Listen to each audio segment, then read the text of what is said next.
आपने देखा है कि जिस तरीके से उत्तर प्रदेश की आवाम ने, उत्तर प्रदेश की जनता ने, जहां पर मोदी जी ने तमाम झूठे वादे किए, तमाम इवेंट किए, तमाम तरह के षड्यंत्र किए, उसके बाद भी मुंह की खानी पड़ी है उनको कि बनारस में मोदी जी 4.5 घंटा पीछे चलते रहे।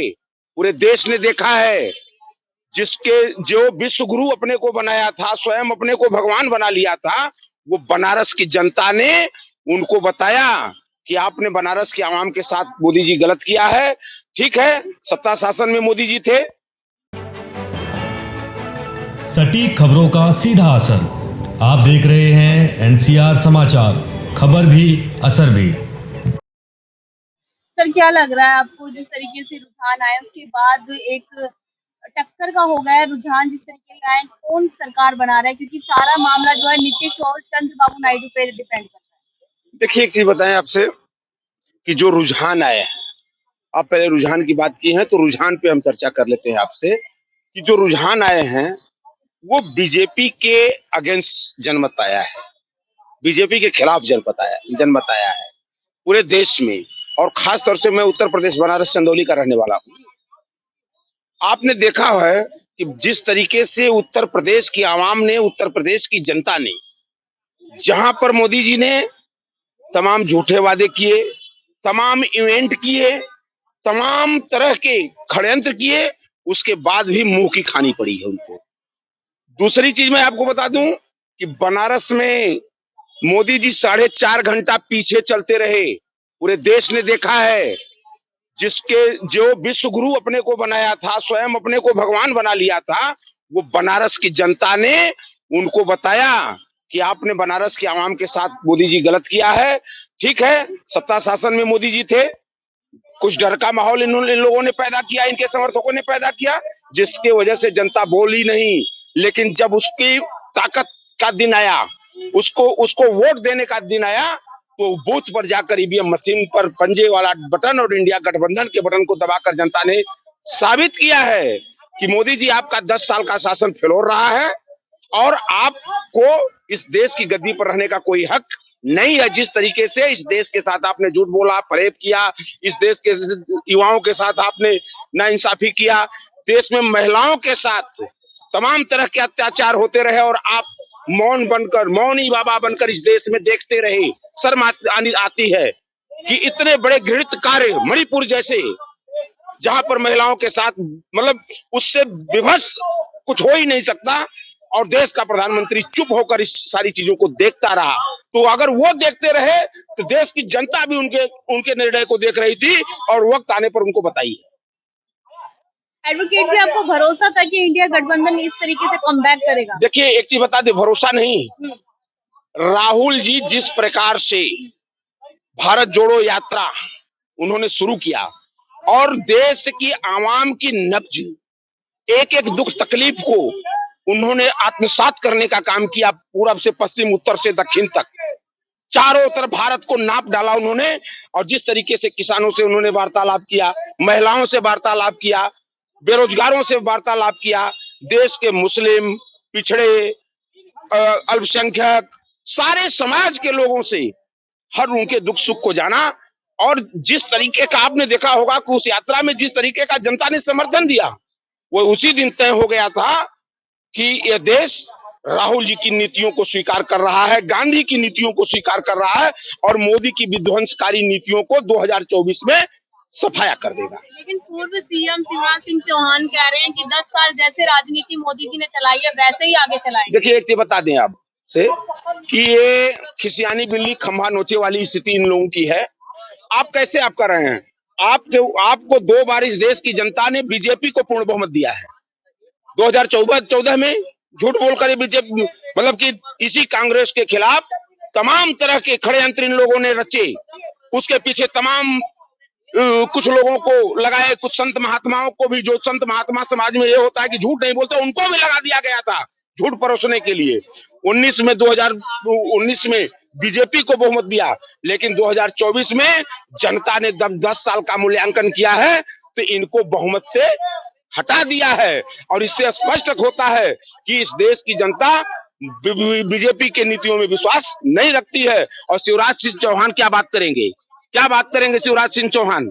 जिस तरीके से मध्य प्रदेश में, वही मध्य प्रदेश है ना, आपने शासन का दुरुपयोग वहां किया है, नहीं तो हमारी बहुत सीटें वहां जीती होती। अभी भी शासन सत्ता का जो भय इन्होंने दिखलाया है, डर दिखा। हाँ, उत्तर प्रदेश में इसलिए नहीं चल पाया कि उत्तर प्रदेश की आवाम सजग हो गई थी।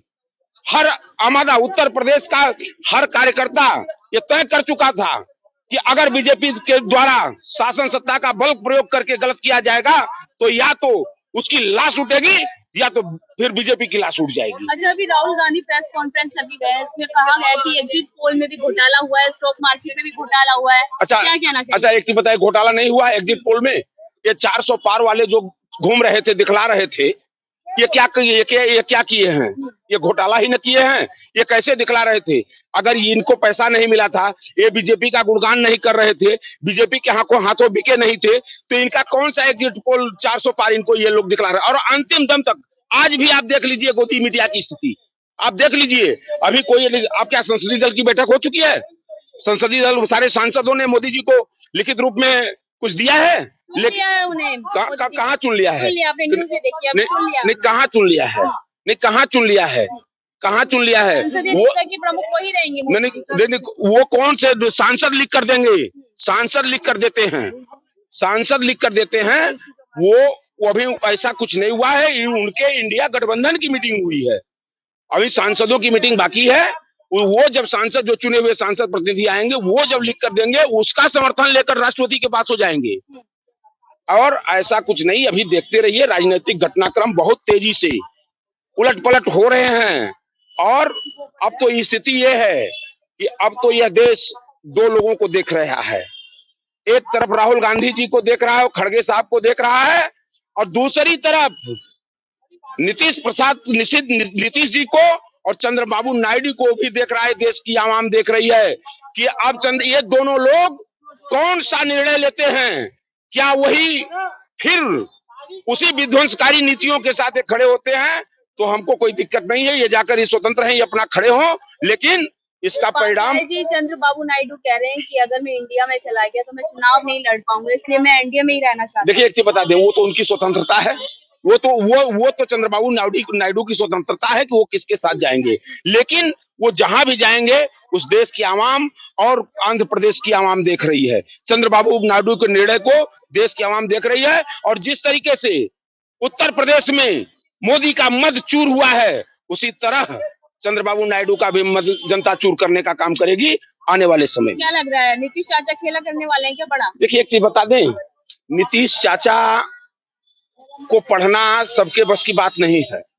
हकीकत तो यह है कि नीतीश चाचा वो राजनीति के बड़े खिलाड़ी व्यक्ति हैं, और खिलाड़ी नहीं होते तो एक ही कुर्सी को 5 साल में 5 बार शपथ ग्रहण लेने वाले वो मुख्यमंत्री हैं। तो वो बहुत खिलाड़ी व्यक्ति हैं। वो कल अंतिम दौर तक क्या करेंगे, क्या नहीं करेंगे, वो अभी इंतजार करिए, वो सारी चीजें साफ हो जाएंगी। और इतना आसान भी नहीं है। आप क्या समझ रहे हैं, इतना आसान है एनडीए को सरकार बनाना? एकदम नहीं है। अंतिम दौर तक इंतजार करिए। जिस तरीके से 10 बरस तक इस देश के नेताओं को, इस देश की आवाम को मोदी जी ने नाच नचाया है, अब तो नचाने का मौका आया है। अब मोदी जी को भी लोग नाच नचाएंगे। सूत्रों से खबर आ रही है कि प्रधानमंत्री मोदी जी 8 जून को शपथ ग्रहण करेंगे। एक चीज बता दें, 8 जून आज क्या तारीख है? आज 6 तारीख है। 6 तारीख है, अभी बहुत लंबा समय है, कई घंटों का समय है। राजनीति का उतार चढ़ाव अभी आप देखिए, अभी बहुत कुछ। 8 जून को शपथ ग्रहण होगा ना, ऐसा सूत्रों के हवाले से खबर है ना। तो अभी इसको अभी रखिए पर्दे में। 8 जून को क्या होगा, यह 8 जून को अब देखा जाएगा। लेकिन वर्तमान की स्थिति है कि मोदी जी ने जिस तरीके से इस देश की आवाम के साथ छल किया है, उसी तरह अब छल के शिकार मोदी जी होंगे। लेकिन सर, आंकड़े तो कुछ और ही बता रहे हैं ना। क्या आंकड़े? हाँ। कौन सा आंकड़े? जैसे इंडिया गठबंधन के और एनडीए गठबंधन के आंकड़े। नहीं, तो हम कहाँ कर रहे हैं कि उनके आंकड़े नहीं? इंडिया गठबंधन के आंकड़े अगर उनके साथ, एनडीए के आंकड़े उनके साथ हैं तो सारे लोग उनके, हम तो ऐसा कुछ कर नहीं रहे हैं कि वो मेरे साथ आ जाएं। ऐसा तो हमारा कोई दबाव तो है नहीं, या कांग्रेस पार्टी किसी के ऊपर दबाव डाल रही है किसी नेता के ऊपर। वो उनकी स्वतंत्रता है कि जिसके साथ जाए। लेकिन यह देश की आवाम सब कुछ देख रही है। और आप जनता को बेवकूफ समझने का एकदम कतई भूल न करें। आप बहुत क्या करेंगी, एक बार और आप शपथ ग्रहण कर लेंगे, इससे ज्यादा आप क्या कर लेंगे। अगली बार जनता आपको फिर आपको हैसियत औकात जैसे अभी उत्तर प्रदेश में बताई है, आपको पूरे देश में बता देगी। जनता को बेवकूफ मत समझिए। भाजपा के चाल चरित्र चेहरा को, मोदी जी के चाल चरित्र चेहरा को इस देश ने पूरा समझ चुका है, समझ लिया है। अब जनता इतनी बेवकूफ बनने वाली नहीं है।